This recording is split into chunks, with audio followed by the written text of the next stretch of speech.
And legislators, we all bring different skills and different insights to our service here. And probably one of the greatest skills that I can provide with my regular job is the ability to look at science and data and apply that as we make policy decisions. And there is no other issue in Virginia that requires the cross-section of those two efforts more than making sure we have in-person school for our kids.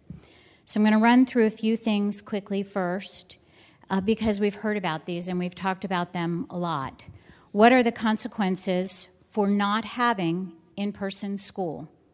We have increased depression and anxiety in the cross-section of all of our kids, more suicidal ideation and suicides, abuse, neglect that has gone undetected by the first responders that serve in the schools. We have safety issues, food insecurity, broadband and IT inadequacy. We have incredible strain on families across the state. We know that the school divisions have reduced instructional time compared to being in school 5 days a week, and they've reduced curriculum. So if we look at the science, as we've discussed in all of those, and the astounding cost our children are paying innocently, I'd like to talk to you a little bit about the science that maybe would defend why schools shouldn't be opened. And I'll actually start by sincerely telling you there isn't any. We're going to hear on some other articles today, but most recently, the Journal of American Medicine, the AMA Journal, January 26, published an article, and it said that case-controlled studies of children 0 to 18 in schools in Mississippi found that exposures came from social gatherings outside the school, but not in the school. The same thing was found in North Carolina, and there was little or no transmission. In fact, in Wisconsin, they found that the incidence of COVID-19 was profoundly lower than in schools, and than in the community. The European Center for Disease Prevention and Control reported in December 2020 that investigations concluded that these data, together with the observations that rates of infection among teachers and non-teachers were the same, indicated that schools were not associated with accelerating community transmission. Further, they go on to say that the preponderance of available evidence from the fall school semester, so all the schools that have been open this fall, from the fall school semester, has been reassuring insofar as the type of rapid spread that was frequently seen in other congregate settings, like congregate living facilities or high-density work sites, has not been seen in education. Obviously, they recommended mitigation policies and procedures be in place, as all the schools that have open have been doing. So then we go back to the American Academy of Pediatrics, more science, more evidence, subject matter experts unequivocally in this arena. Last updated on January 5th, 2021, and their conclusion was that keeping the above principles in mind, where they gave guidelines of how to open schools safely, which are very easily accessible to all schools and have been implemented across the Commonwealth as well as across the world. Keeping those principles in mind, the AAP strongly advocates that all policy considerations for school COVID-19 plans should start with the goal of having students physically present in school. Mr. President, as we look at this evidence, if we choose to respect science, we need to do something. We're caught in a stalemate. The governor said close schools. No further guidance has been given. The school divisions are struggling with a way to move forward without guidance. We should be innovating. We should be showing ingenuity. I don't know if any of you have talked to your universities or your colleges and you found out what they have done, those that brought kids back, if you look at the interventions and the innovations that they have created to make it safe and, again, without outbreaks, you would be so proud. Necessity is the mother of invention, and it's time for us to provide the necessity. All the tools are there. As a physician, my preeminent charge is to do no harm. Mr. President, members of this body, you are harming Virginia's children without opening schools. We must open schools. I hope that you'll support this bill and listen to the science. Thank you, Mr. President.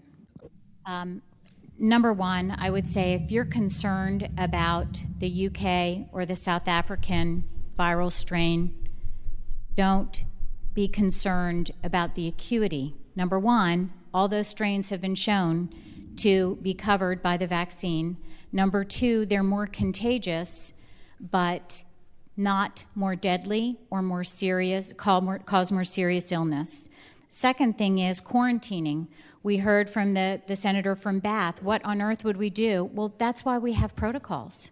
Indeed, if there are people that have to quarantine, that's why you have both in-person and virtual, so you can pivot, but there should be a precedent that in-person is available. Community spread.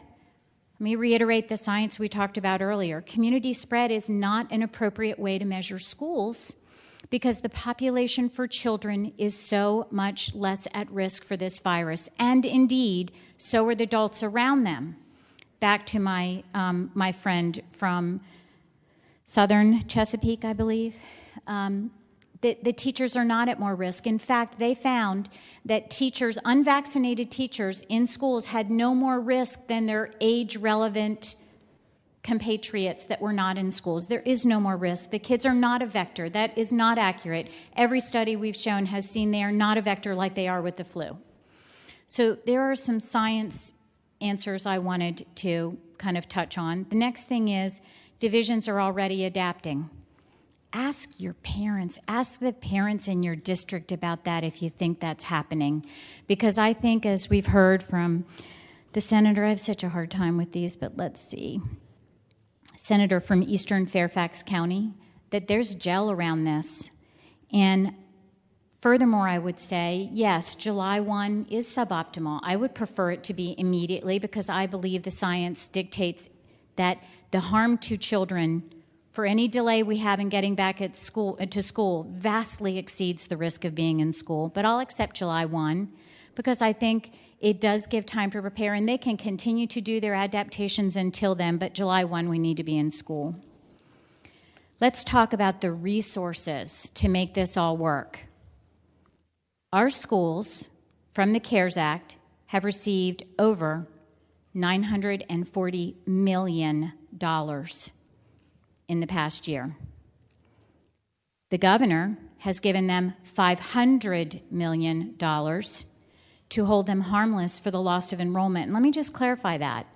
So these parents who have pulled their children out of public school to educate them in private school and are paying tuition are also going to pay the taxes for the slot their child is not filling in school because of the hold harmless money. The schools have the money to get back safely and follow the protocols. We've heard that this is a desire and people are worn out and they're frustrated. I'm going to use another word. This is disparity. 3 Virginias are evolving in front of our eyes for our children. We have people who can afford to pay for private education. We have parents who can afford to advocate for their children at school boards.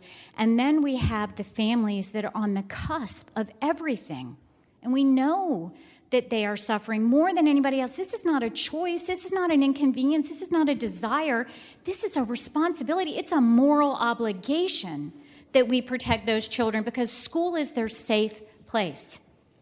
And it's about learning, but it's about everything else too.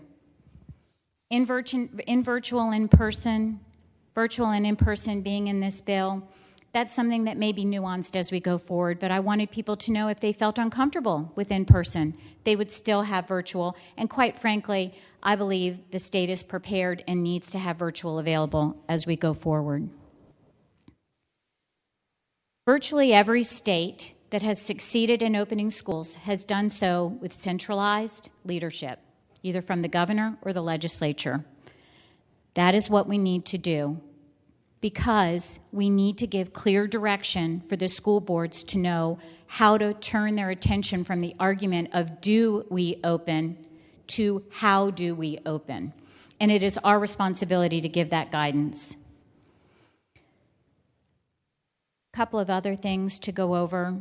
I just want to say, we say this a lot, but the pursuit of perfection is the enemy of good. If our schools are going to be perfect before we open them, they'll never open again. The bill is vague. I would say it's clear. Open the schools. In-person education. This is not Democrat. It's not Republican. This is us really advocating as parents that we all are, grandparents, for the children in Virginia. And let me just read maybe one of the most poignant quotes I've gotten from one of my constituents.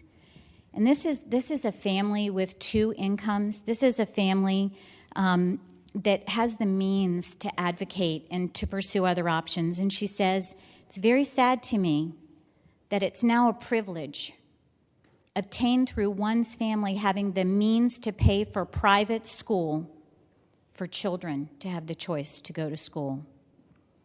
This is a really important statement. This is really important leadership. I'm going to suggest, if you want to talk about science, there is a mountain of science that we need in person education, and there's not even an anthill of science to oppose that. So I hope that we get a unanimous vote. I don't think we're going to, but I hope that we move this forward to the House, and I do hope the House discusses it, because this is the most important thing we need to do this year in this session. Thank you, Mr. President.